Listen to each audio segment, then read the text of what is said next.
샬롬, 남다르게 표현하기 첫 번째. 해오리에 휘말린 도로해. 야호, 신난다. 나는 집에 오자마자 토토에게 달려갔어요. 낮잠에서 깬 토토가 까만 눈을 깜빡거리며 날 쳐다봤어요. 왜 그렇게 신나냐고 묻는 것 같았지요. 토토야, 나 오늘 방학했어. 이제 당분간 학교는 안 가도 된다는 소리야. 히히. 내가 가장 사랑하는 친구 토토는 몸짓이 길고 다리가 짧은 갈색 강아지랍니다. 멀리서 보면 꼭 소시지처럼 생겼지요. 나는 토토를 안고 빙글빙글 돌았어요. 내일부터 학교에 안 가도 된다는 게 그렇게 신나는 일이냐고요? 물론 그것도 좋지만 그보다 100배 아니 1000배 더 좋은 게 있어요. 바로 할머니 댁에 갈 수 있다는 거예요. 너도 신나지? 우리 같이 할머니 댁에 가자. 말을 알아들었는지 토토가 아빠를 들고 통통 튀었어요. 즐거울 때 하는 행동이었지요. 왈왈. 할머니 댁은 집에서 기차를 타고 무려 4시간이나 가야 하는 곳에 있어요. 하지만 할머니만 볼 수 있다면 그깟 4시간쯤이야 아무것도 아니랍니다. 내 마음은 벌써 동구 밖에 다 있었어요. 동구 밖에 도착하면 멀리 텃밭에서 고추를 따느라 분주한 할머니가 보일 거예요. 나는 있는 힘껏 할머니를 부르겠지요. 그러면 고추를 따던 할머니가 허리를 펴고 밭을 살필 거예요. 헛소리를 들었나 하고 휘둥그레진 눈으로 말이에요. 나는 할머니에게 몰래 다가가 짠 하고 나타날 겁니다. 할머니는 자리에 덜썩 주저앉으며 이렇게 말씀하겠지요. 아이고 놀래라. 이놈의 강아지가 할미 명줄을 늘렸다 줄였다 하는구나. 언젠가 할머니에게 왜 나를 자꾸 강아지라고 부르는지 물은 적이 있어요. 할머니 왜 자꾸 나더러 강아지라고 부르는 거예요? 내 이름은 도로해잖아요. 네가 강아지처럼 예쁘고 귀여워서 비유적으로 빗대어 하는 말이지. 할머니는 비유법을 쓰면 표현하자고 하는 대상을 더욱 생생하게 떠올릴 수 있게 해준다고 했어요. 나는 할머니 댁에 어떤 느낌인지 표현하기 위해 적절한 비유를 생각해 보았어요. 마침 적당한 표현이 떠올랐어요. 할머니 댁은 마치 꿈나라 같아. 노는 것도 먹는 것도 전부 내 마음대로 할 수 있으니까 말이야. 엄마한테 오늘 당장 할머니 댁으로 보내달라고 해야지. 나는 집으로 들어가 여행용 가방 안에 옷과 칫솔을 챙겼어요. 마침 외출을 하고 돌아온 엄마가 나를 보더니 허리에 손을 얹고 말했어요. 도로해.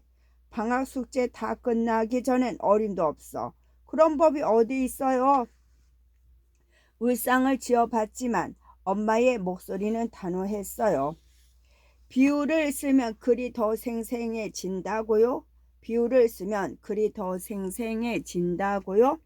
비유는 어떤 현상이나 사물을 다른 비슷한 현상이나 사물에 빗대어서 설명하는 일이에요. 비유를 해서 말하면 글이 더 생생해지고 독자가 쉽게 이해할 수 있도록 도와줘요. 예를 들어 어떤 음식을 먹고 정말 맛 있었다라고 하는 것보다 꿀처럼 달고 맛 있었다라고 표현하는 게 더 생생한 느낌을 전달해 주지요. 이처럼 원관념을 그것과 유사한 사물이나 관념에 비유해서 표현하는 걸 비유법이라고 해요. 어제 먹은 빵은 꿀이 절인 무화과처럼 달고 향긋했어. 비유가 너무 생생해서 빵 맛이 느껴질 정도죠. 그렇게 비 맞은 강아지처럼 불쌍한 표정을 지어도 소용없다니까. 치. 엄마는 내 방학 숙제 알림장을 꺼내 펼쳤어요.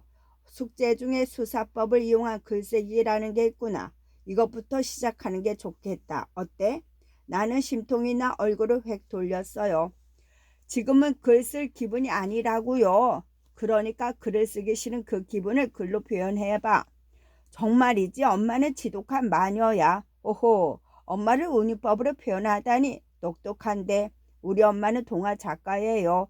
매일 집에서 동화 원고를 쓰느라 정신이 없지요. 늘 마감에 쫓기느라 밥도 먹는 둥 마는 둥 잠도 자는 둥 마는 둥 한다니까요. 엄마는 방학 숙제를 끝마치기 전에는 절대 할머니 댁에 갈 수 없다고 으름장을 놓았어요. 조금 전 내가 말한 은유적 표현을 몇 개만 더 쓰면 글쓰기 숙제는 금방 끝나겠구나. 엄마는 어떻게 해서든 방학 숙제를 시킬 생각인 것 같았어요. 하지만 항상 주교법과 은유법이 헷갈린단 말이에요. 헷갈릴 거 없어. 주교법은 비슷한 성질이나 모양을 가진 사물을 이용해 비유하는 거야. 뭐뭐같이, 뭐뭐처럼, 뭐뭐듯이라는 말을 쓰는 거지. 은유법은 표현하고자 하는 대상을 다른 대상에 빗대어 표현하는 거고 말이야. 은유법은 내 마음은 호수요처럼 사물의 상태나 움직임을 간접적으로 나타내는 수사법입니다. 그럼 할머니 댁에 갔다 와서 숙제할게요. 지난번에도 할머니 댁에서 노느라 숙제를 못해서 혼났잖아. 기억 안 나? 이번엔 잘 할 거예요. 믿어줘요. 나는 기어들어가는 목소리로 말했어요. 숙제 이야기라면 입이 10개라도 할 말이 없었거든요. 차라리 토토가 말하는 걸 믿겠다. 그 말을 들은 토토가 엄마에게 달려와 안겼어요. 한 번만 믿어달라니까요. 이번엔 숙제도 열심히 하고 일기도 밀리지 않고 꼬박꼬박 쓸게요. 나는 손까지 싹싹 빌었어요. 안 돼. 단호하기 그지없는 엄마의 모습에 별 수 없이 방학 숙제 장을 펼쳤어요. 잘 생각했다. 엄마는 서재에 들어가서 일하고 있을 테니 너도 열심히 숙제하고 있어. 노력하는 자에게 봄이 오는 거 알지? 그러니까 노력하는 자에게 좋은 날이 온다는 걸 은유로 말한 거죠? 그렇지. 봄이란 단어에 좋은 날이란 원관념이 담겨 있는 거지. 역시 내 딸이야. 원관념은 원은 으뜸엄, 관은 볼관, 념은 생각념, 비유법에서 표현하고자 하는 실제 내용이 원관념입니다. 직접 비유하는 직유법, 직접 비유하는 직유법. 직유법은 비슷한 성질이나 모양을 가진 두 사물을 같이 뭐뭐처럼 듯이와 같은 말을 사용하여 직접 비유하는 방법을 말해요. 직유법은 드러내놓고 비유하기 때문에 직접적이에요. 직유법을 쓸 때에는 비교하기 위해 가져오는 대상이 원관념과 유사한 속성을 가지고 있어야 문장이 어색하지 않아요. 예를 들어 한국의 겨울은 산꼭대기처럼 춥다라고 했을 때 산꼭대기는 추운 곳이라는 느낌을 곧장 떠올리기 힘들어 어색하게 느껴져요. 차라리 한국의 겨울은 북극처럼 춥다라고 하는 게 표현하고자 하는 대상의 추운 성질을 바로바로 나타내 주지요. 직유법의 예를 들면 에메랄드처럼 빛나는 눈동자, 시베리아에 온 듯이 춥구나, 식신처럼 많이 먹는구나, 엄마와 나는 마치 친구 같다, 고사리 같은 손, 마치 왕인 양 행동한다. 본래의 뜻이 숨어있는 은유법, 본래의 뜻이 숨어있는 은유법. 은유법은 원관념이 되는 대상과 비유를 위해 가져온 대상이 내면적으로 비슷한 성질을 가지고 있어서 겉으로만 보면 닮은 점이 바로 드러나지 않아요. 봄은 병아리다 라고는 표현에서도 봄과 병아리의 공통점을 정확히 알 수는 없지만 보송보송하고 보드랍고 따뜻한 느낌이 봄과 비슷해 둘을 빗대어 표현했음을 짐작할 수 있지요. 이처럼 은유법은 본뜻이 숨어있기 때문에 화자의 정서와 태도 등을 통해 그 뜻을 추론해요. 은유법의 뜻 파악해 보면은 내 마음은 호수요. 호수처럼 잔잔하고 평화로운 상태, 호수처럼 드넓은 것을 말하고 책은 마음의 양식이다. 살기 위해 먹는 양식처럼 책 또한 우리 마음의 중요한 요소라는 거. 배우의 얼굴은 도화지다. 역할에 따라 다양한 얼굴을 만들어내는 배우의 얼굴은 하얀 도화지와 같다. 인생은 가시밭길, 가시밭길을 걷듯 인생을 사는 건 쉽지 않은 일이다. 만족스럽게 돌아서는 엄마와 달리 내 마음은 갑갑했지만 했어요. 글쓰기 숙제가 산더미처럼 많았거든요. 무슨 글쓰기 숙제가 이렇게 많아. 숙제만 하다 방학이 다 끝나 버리겠어. 고민 끝에 엄마 몰래 할머니 댁에 가기로 마음먹었어요. 나는 걱정하지 말라는 내용의 편지를 써서 탁자 위에 두었어요. 그러고는 토토로 이동식 애견 가방 안에 넣었어요. 서재에서 타닥타닥 타자 치는 소리가 들려왔어요. 엄마는 원고를 쓰느라 거실에서 무슨 일이 일어나는지 전혀 모르는 눈치였어요. 엄마가 눈치채기 전에 얼른 나가자. 나는 버스를 타고 기차역까지 갔어요. 혼자 기차를 타는 정도야 식은죽 먹기였지요. 방학 때마다 늘 할머니 댁에 가다 보니 이제 익숙해졌거든요.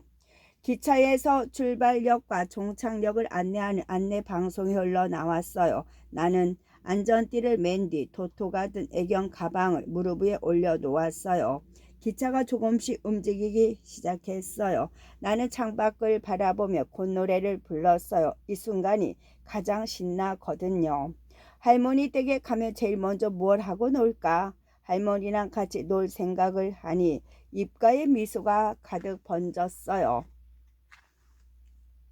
그런데 기차가 영 속도를 내지 못했어요. 꼭 걸어서 가는 것처럼 느렸어요. 이상하네. 기차가 꼭 거북이 같이 가잖아.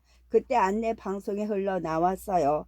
현재 예기치 못한 안개 때문에 앞서 출발한 기차와 수신이 되지 않고 있습니다. 안전 문제로 속도가 늦어지는 점 양해 부탁드립니다. 착장 밖을 보니 정말로 안개가 심했어요. 조금 전까지만 해도 저 멀리 지평선이 보였는데 밖이 온통 뿌옇게 흐려져 있었죠. 바람에 실린 듯 빨리 날아가고 싶다. 그때였어요. 무언가를 발견한 사람들이 웅성거리며 차창에 달라붙었어요. 저게 뭐지? 해오린 바람 아니야? 해오리란 말에 얼른 차창 밖을 내다보았어요. 사람들의 말은 틀린 게 아니었어요. 엄청난 해오리 바람이 안개를 뚫고 다가오고 있었어요. 해오리 바람이 가까이 다가올수록 기차가 크게 흔들렸어요. 해오리가 기차를 집어삼킬 기세로 다가오고 있어. 내가 환류법으로 말하자 해오리가 더욱 강하게 밀려왔어요. 지평선은 평평한 땅의 끝과 하늘이 맞닿아 경계를 이루는 선을 말해요. 물과 하늘이 맞닿아 경계를 이루는 선은 수평선이라고 하죠. 무생물을 생물처럼 표현하는 법이 환류법입니다. 감정이 없는 것을 감정이 있는 것처럼 표현하는 방법을 환류법이라고 합니다. 사람이 아닌 것을 사람인 것처럼 표현하는 의인법과 헷갈리기 쉬운 수사법이에요. 두 표현을 구분하는 방법은 사람만 가능한 표현인지 동물도 가능한 표현인지를 따져보는 거예요. 예를 들어 산이 잠을 잔다라는 표현에서 잠을 자는 행동은 동물도 가능한 것이니 환류법에 속해요. 그런데 산이 사랑을 노래한다라고 했을 경우 사랑을 노래하는 건 사람만이 할 수 있으니 의인법에 속하게 되는 것이지요.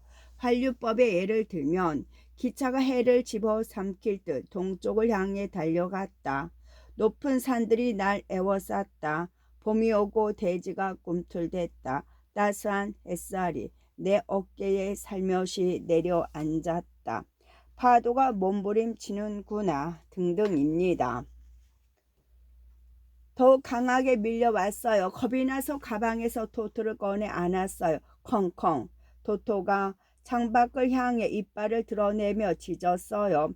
해오리 바람은 더욱 거세었지요. 그때였어요. 기차가 커다란 해오리 바람 속으로 빨려 들어가고 말았어요. 마치 커다란 고래가 기차를 집어삼키는 것 같았죠. 살려줘요. 겁에 질린 사람들이 하우성을 쳤어요. 짐칸에 놓아둔 가방이 우르르 쏟아지고 사람들이 우뚜기처럼 휘청거렸어요. 나는 겁이 나서 견딜 수가 없었어요. 토토도 괴로운 듯 연신 낑낑 됐고요. 그때 할머니께서 해주신 얘기가 떠올랐습니다. 도로해야 무서울 때 눈을 감고 바라는 일을 되뇌어 보거라. 그러면 그 일이 실제로 일어날 거다. 나는 눈을 꼭 감고 할머니가 일러준 대로 했어요.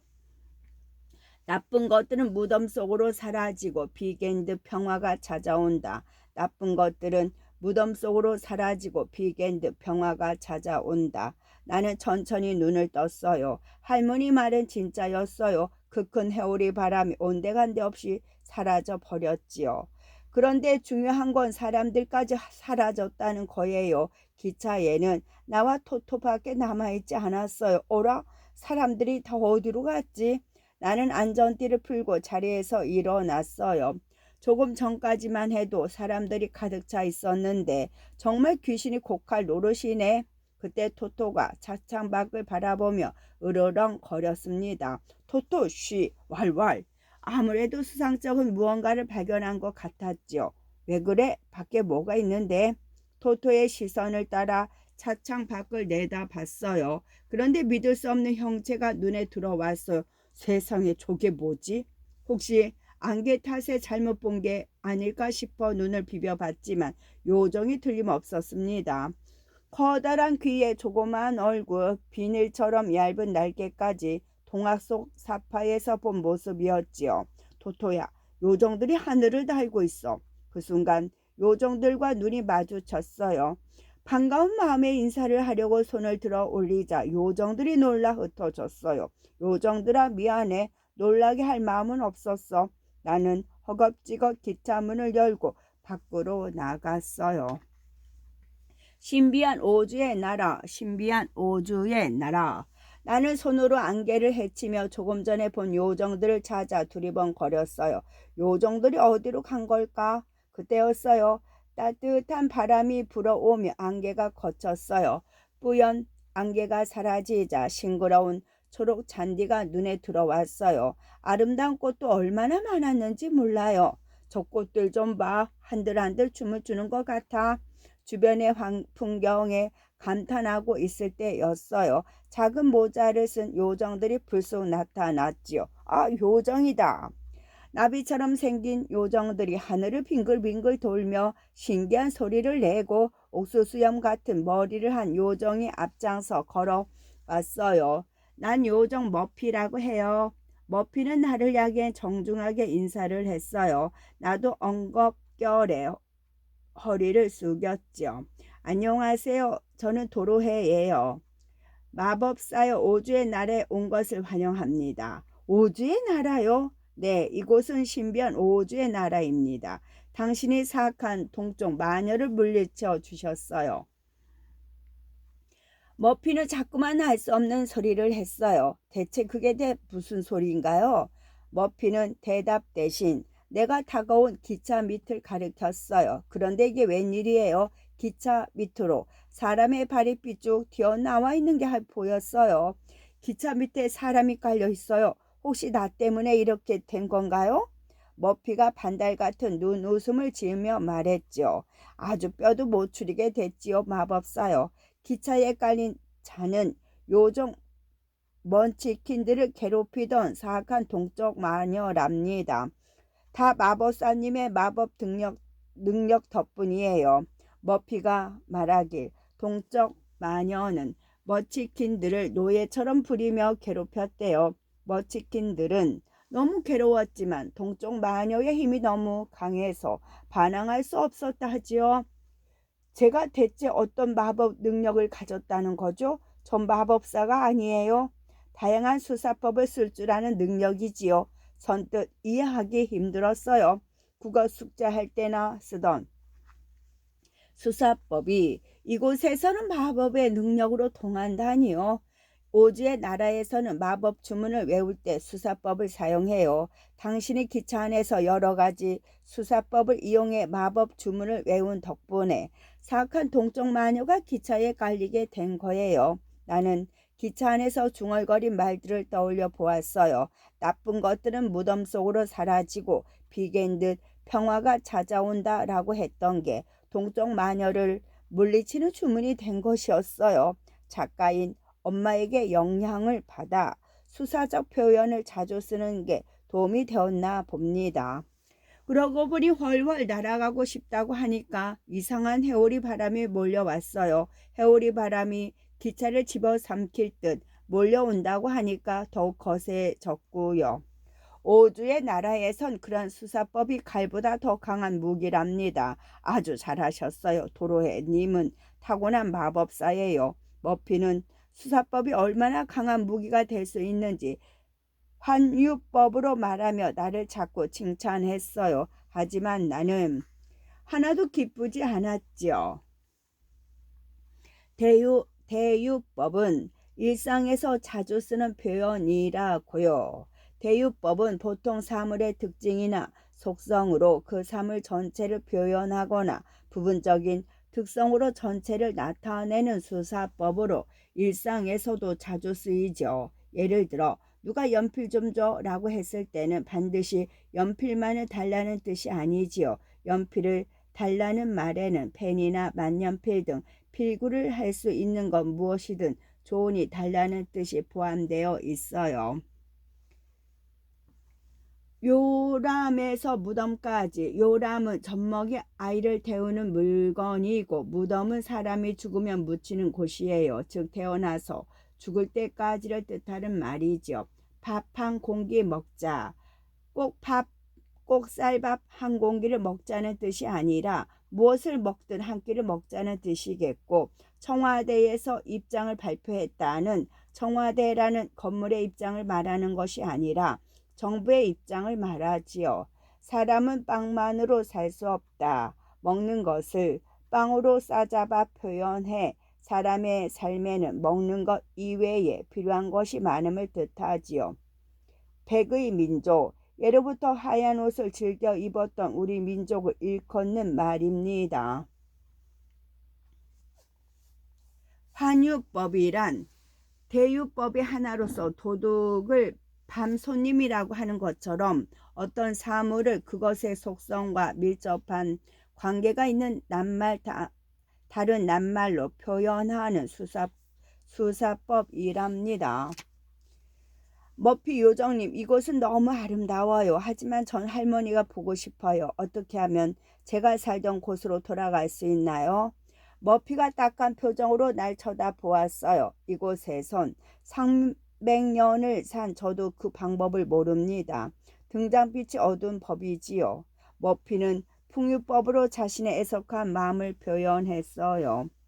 나는 그만 눈물을 왈칵 쏟아내고 말았죠. 울지 말아요. 생각해보니 방법이 딱 하나 있어요. 나는 머피의 옷자락을 붙잡고 물었어요. 그게 뭔데요? 무엇이든 다 알고 있는 마법사 오즈를 찾아가면 틀림없이 답을 알려줄 거예요. 오즈라고요? 오즈는 모르는 것이 없는 아주 유능하고 이름난 마법사랍니다. 오즈를 실제로 본 사람은 아무도 없지만 세상 어떤 질문에도 답을 할 수 있는 박사랬어요. 오즈가 마법사님의 소원을 들어줄지도 몰라요. 머피는 마법사 오즈를 찾아가는 방법을 알려주었어요. 푸른 잔디밭 길을 쭉 따라 북쪽으로 가다 보면 에메랄드 시가 나오는데 그곳에 오즈가 사는 궁전이 있어요. 속담이나 격언을 이용하는 풍유법. 속담이나 격언을 이용하는 풍유법. 본 뜻은 숨기고 비유하는 말만으로 숨겨진 뜻을 암시하는 표현 방법이지요. 한마디로 풍자하여 비유한다는 뜻으로 표면상으로는 엉뚱한 다른 말인 듯 하면서 그 말 속에 어떤 뜻을 담는 수사법이지요. 교훈을 주는 속담이나 격언은 거의 대부분 이 표현법에 속해요. 맵새가 황새 따라가다 가랑이 찢어진다. 개구리 올챙이 쪽 생각을 못한다. 빈수레가 더 요란하다. 소 잃고 여행간 고친다. 전리길도 한 걸음부터 원숭이도 나무에서 떨어질 때가 있다. 좋았어. 당장 오즈를 만나러 가야겠어요. 도와줘서 정말 고마워요. 나는 서둘러 에메랄드시로 가려 했어요. 그런데 머피 요정이 중요한 걸 잊었다며 나를 불러 세웠죠. 도로에님에게 드릴 선물이 있어요. 선물이요? 머피는 죽은 동쪽 마녀의 구두를 벗겨 내더니 나에게 건넸어요. 이걸 왜 저에게 주시나요? 동쪽 마녀를 물려쳐 주신 보답이에요. 이 구두만 있다면 어려운 난관이 닥쳐도 극복할 수 있을 거예요.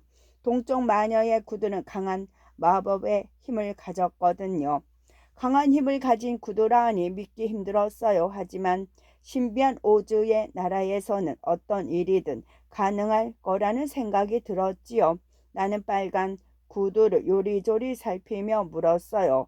구두의 힘을 사용하려면 어떻게 해야 하나요?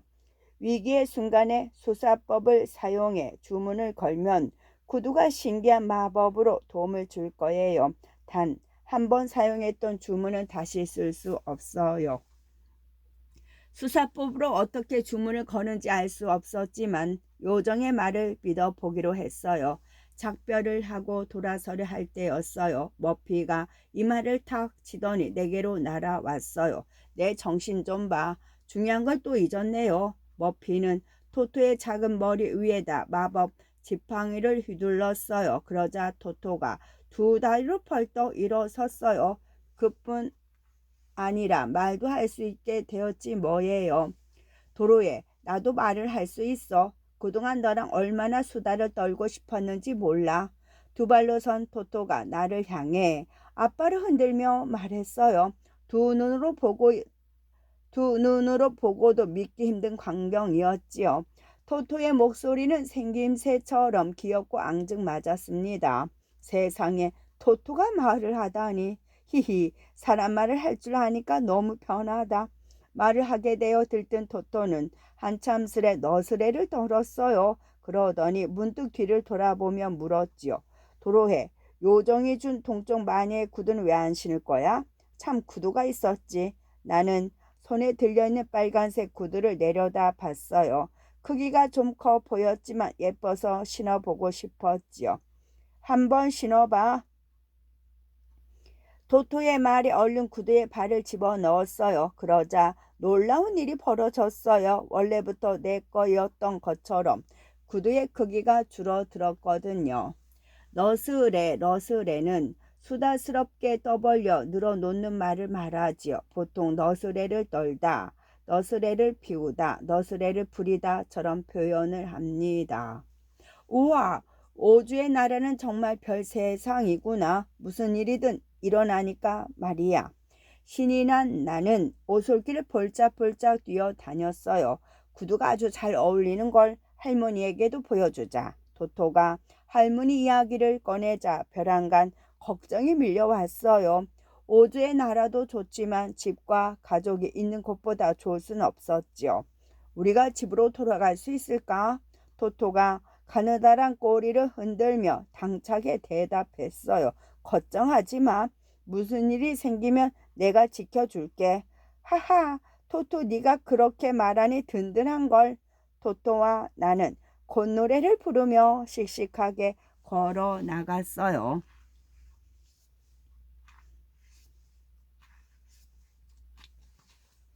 허풍쟁이 허수아비. 나는 오솔길을 따라 걸으며 감탄사를 내뱉었어요. 황금빛 곡식, 초록 식물들, 보라색 애벌레들까지 어느 하나 예쁘지 않은 것들이 없었거든요. 얼마나 걸었을까요? 저 앞으로 끝없이 펼쳐진 옥수수 밭이 나타났습니다. 옥수수 잎사귀가 바람에 서걱서걱 소리를 내며 흔들렸지요. 작년 여름방학에 할머니와 함께 옥수수를 따서 쪄 먹던 추억이 떠올랐습니다. 토토, 할머니가 쪄주신 옥수수가 먹고 싶어. 나도. 나는 줄임배를 움켜쥐며 군침을 삼켰습니다. 아무것도 못 먹고 몇 시간을 걸었으니 배고픈 것도 당연했지요. 그때 낯선 목소리가 들려왔어요. 따끈따끈하게 찐 옥수수도 맛있지만 옥수수로 가루로 만든 옥수수빵도 정말 맛있어. 토토야, 설마 네가 말한 거야? 토토는 고개를 저었어요. 주변을 살펴보았지만 밀집으로 만든 허수아비 말고는 아무도 없었어요. 설마 허수아비가 말을 한 건 아닐 테고. 나는 허수아비를 보며 피식 웃었어요. 그러자 허수아비가 눈을 치켜 떴어요. 이 불쌍한 허수아비 좀 도와줘. 허수아비가 말을 해. 나는 놀라서 뒷걸음질을 쳤지요. 왜? 말하는 허수아비를 보니까 너무 놀라서 간이 공할만해지기라도 했니? 그 정도로 놀란 건 아니야. 그렇다면 넌 생각보다 겁이 없는 아이인 모양이로구나. 하긴 동쪽 마녀를 물리칠 정도면 대단한 싸움 실력을 가졌겠지. 동쪽 마녀를 어떻게 물리친 거야? 다리를 걸어 넘어뜨린 다음 사정없이 두들겨 팼어? 아니면 마녀를 뻥 하고 걷어찼어? 허수아비는 정말이지 쉬지 않고 말했어요. 난 마녀와 몸싸움을 한 적이 없어. 그럼 어떻게 마녀를 물리칠 수 있었던 거야? 궁금해서 지푸라기가 근질거려. 난 궁금한 건 못 참는 성격이거든. 허수아비는 말도 많고 과장된 표현도 즐겨 했어요. 넌 과장된 표현을 아주 좋아하나 보구나. 물론이야. 난 내 느낌을 더욱 강하게, 세게, 자세히 전달하고 싶거든. 물론 큰 소리로 말하거나 여러 번 반복하는 방법도 있지. 하지만 내 감정을 선명하게 표현하려면 과장법만 한 게 없지. 허수아비는 갑자기 나를 향해 소리쳤어요. 독백을 하는 연극 배우 같았지요. 마법사요. 넌 나를 구하기 위해 나타난 전사가 틀림없어. 넌 마치 붉은 장미처럼 아름답구나. 나는 부끄러워서 얼굴이 빨개지고 말았어요. 강한 인상을 남기는 강조법. 강한 인상을 남기는 강조법. 나의 생각과 느낌을 강하게 전달하려면 어떻게 해야 할까요? 큰 소리로 말하거나 여러 번 반복하여 말하거나 다른 것과의 비교를 통해 선명하게 드러내는 방법 등이 있을 거예요. 이처럼 표현하고자 하는 바를 힘있게 나타내는 뜻을 한층 더 강하고 절실하게 드러내고자 하는 표현법을 강조법이라고 해요. 강조법의 종류에는 과장법, 대조법, 현재법, 영탄법, 열거법, 반복법, 미화법, 점층법이 있어요. 민망하니까 그런 얘기 그만해. 알았어. 대신 내 등에 꽂혀있는 장대를 뽑아주지 않겠니? 이것만 뽑아주면 입을 꾹 다물게. 이걸 뽑으면 되는 거지. 나는 허수아비 등에 꽂혀있던 장대를 있는 힘껏 뽑았어요. 허수아비는 땅바닥에 풀썩 주저앉더니 곧 비틀거리며 일어났지요. 덕분에 살았어. 장대에 붙들려 밤낮으로 까마귀들을 쫓아내려니 정말 따분하고 힘들었거든. 몸도 마음도 홀가분해져서 새 사람이 된 것 같아. 어휴, 조용히 하겠다고 약속했잖아. 누가? 허수아비는 언제 그랬냐는 듯 시치미를 뗐어요. 허수아비의 입을 틀어막는 건 아무래도 불가능한 일 같았죠. 참, 요 귀여운 강아지에게 인사를 안 했구나. 이리 온. 허수아비는 밀집으로 만든 팔을 뻗어 토토의 머리를 쓰다 드무려 했어요. 그러자 토토가 이빨을 드러냈어요. 사나운 강아지야. 날 미워하지 마. 알고 보면 나도 꽤 불쌍한 허수아비라고. 어째서? 토토가 불쑥 대꾸했어요. 날 봐. 난 보다시피 뇌가 없어. 뇌가 없으니 생각을 할 수 없겠지. 생각을 할 수 없으니 내가 누구인지도 가끔씩 헷갈려. 왜냐하면 난 뇌가 없거든. 생각도 못한다면서 강조법으로 허풍 떠는 건 왜 그렇게 잘하는 거니? 나는 이해할 수 없다는 듯 물었어요. 그러자 허수아비가 가슴을 쭉 펴며 당당하게 말했어요. 난 허풍쟁이 허수아비라서 강조법을 좋아하거든. 이상한 논리였어요. 허수아비와 더 이야기를 나누다가 내 머리까지 이상해질 것 같아 얼른 자리를 뜨려 했어요. 그런데 허수아비가 내 옷깃을 화급히 붙잡았어요. 잠깐, 어디 가려는 거야? 우린 오주의 마법사를 만나러 가고 있어. 그 사람은 모르는 게 없는 위대한 마법사래. 오주의 마법사라면 틀림없이 할머니 댁으로 가는 방법을 알려줄 거야. 그래? 그렇다면 나도 데려가줘. 허수아비가 예언했어요. 우리와 함께 오주의 마법사를 만나러 간다고? 그래, 나도 꼭 이루고 싶은 소원이 있거든. 소원이라면 혹시 인간이 되는 거야? 아니, 인간으로 살아본 적이 없으니 인간이 되면 뭐가 좋을지도 모르는 걸. 난 그것보다 생각하고 상상할 수 있는 뇌를 갖고 싶어. 지금은 내 대신 지푸라기만 가득하고 그러니 나를 데려가줘. 화급비라는 말은 화급비, 걷잡을 수 없이 타는 불과 같이 매우 급하게 나는 뜻이지요. 비슷한 말로는 황급히라는 말이 있습니다. 허풍은 빌허자에다가 바람풍, 실제보다 과장하게 믿을 수 없는 말이나 행동을 허풍입니다. 사실보다 더 크게 강조하는 가장법, 사실보다 더 크게 강조하는 과장법, 전달하고자 하는 내용을 강조하려면 목소리를 크게 하는 방법도 있을 테고 억양을 달리해서 주목을 끄는 방법도 있겠지요. 혹은 사물의 크기나 정도를 사실보다 크게 확대하거나 축소하는 방식으로 사실을 강조할 수 있어요. 바로 강조법의 하나인 과장법의 방식이지요. 어떤 사실이나 상황을 크게 부풀려 말할 때 어떤 과장법을 쓰는지 알아보면, 배가 몹시 고플 때는 배가 등에 달라붙겠다. 소 한 마리도 잡아먹을 수 있겠다. 배가 몹시 부를 때는 배가 터지게 일보 직전이다. 배가 남산만해졌다. 긴 기다림에 지쳤을 때는 눈이 빠지게 기다렸다. 목이 빠지게 기다렸다. 목소리가 큰 사람에게는 기차 화통을 삶아 먹은 것 같다. 귀청 떨어지겠다 이지요. 가만히 생각해보니 수다쟁이 친구가 있으면 가는 길에 심심하진 않을 것 같았어요. 좋아, 같이 가자. 이렇게 해서 나와 토토 그리고 허수아비는 에메랄드 시를 향해 가게 되었죠.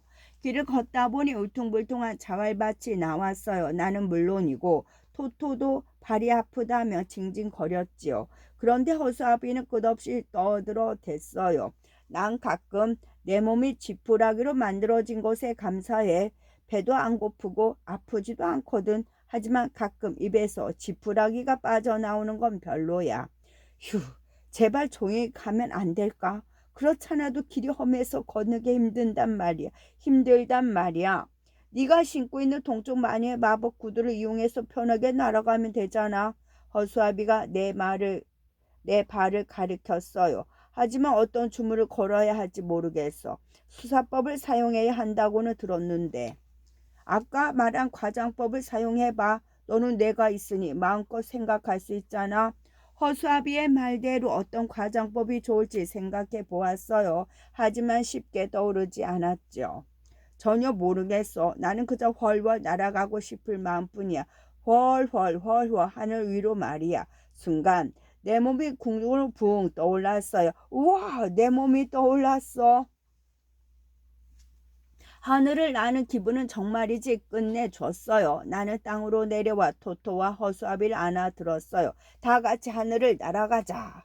들뜬 허수아비는 더욱더 많이 많아졌어요. 우와, 그동안 하늘에서 날아드는 새를 쫓기만 했는데 내가 새처럼 하늘을 날 줄이야. 그런데 왜 갑자기 마법이 이루어진 거지? 그냥 날고 싶다고 똑같은 말을 했을 뿐인데. 그러게 순간 엄마에게 배운 수사법이 떠올랐어요. 맞아. 바로 반복법 때문이야. 반복법, 과정법의 하나야. 같은 말을 반복해서 뜻을 더욱 강조하는 수사법이지. 오호라, 그런 표현 방법이 있었구나. 길고 긴 오솔길을 쉬지 않고 따라가자. 작은 오두막이 나타났어요. 저 집에 잠시 쉬었다 가는 게 어때? 내 품에 안겨있던 토토가 오두막을 가리키며 말했어요. 좋아, 그렇게 하자. 우리는 다시 땅으로 내려왔어요. 허수아비가 오두막 앞으로 가 문을 두드렸어요. 하지만 지프로 만든 손이라 그런지 제대로 소리가 나지 않았죠. 나는 큰 소리로 외쳤어요. 반복법이란 반복법, 같거나 비슷한 말, 구절, 문장 등을 반복 사용하여 뜻을 강조하거나 흥을 돋구는 표현을 말하지요. 같은 말을 반복하는 반복법은 같은 단어나 구절을 반복해서 표현의 뜻을 강조하는 것이 반복법이지요. 반복법은 특히 시에서 특별한 효과를 줘요. 같은 말을 계속하면 리듬과 같은 운율이 생기거든요. 박두진 시인의 해야 솟아라를 예를 들어보면은 해야 솟아라 해야 솟아라 맑게 씻은 얼굴 고운 해야 솟아라 라고 같은 말을 반복한 결과 노래와 같은 운율이 생기죠. 그 사람은 앞을 살피고 또 살피면서 조심스럽게 걸었다. 가을 하늘이 높고 푸르니 내 마음도 높고 푸르러진다. 옛날 아주 먼 옛날에 있었던 일이에요. 그렇게는 아끼고 아끼던 인형을 잃어버리다니.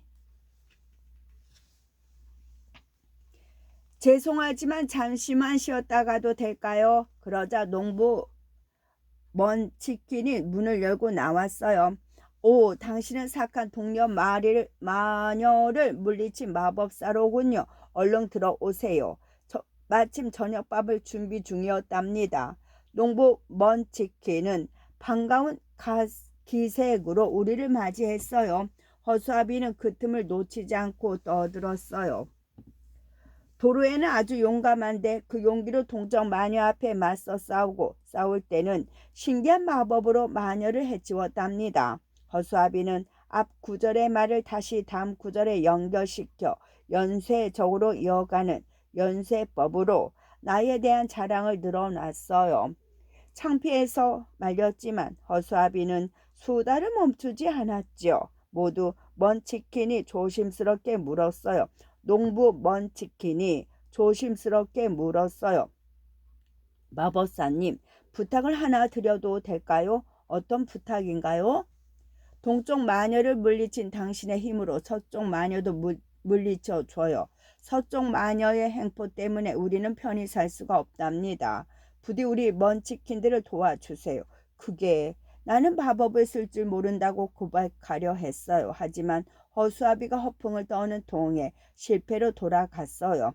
걱정 마세요. 위대한 마법사 도로해가 오주의 나라를 위해 서쪽 마녀를 없애줄 테니까요. 연쇄법이란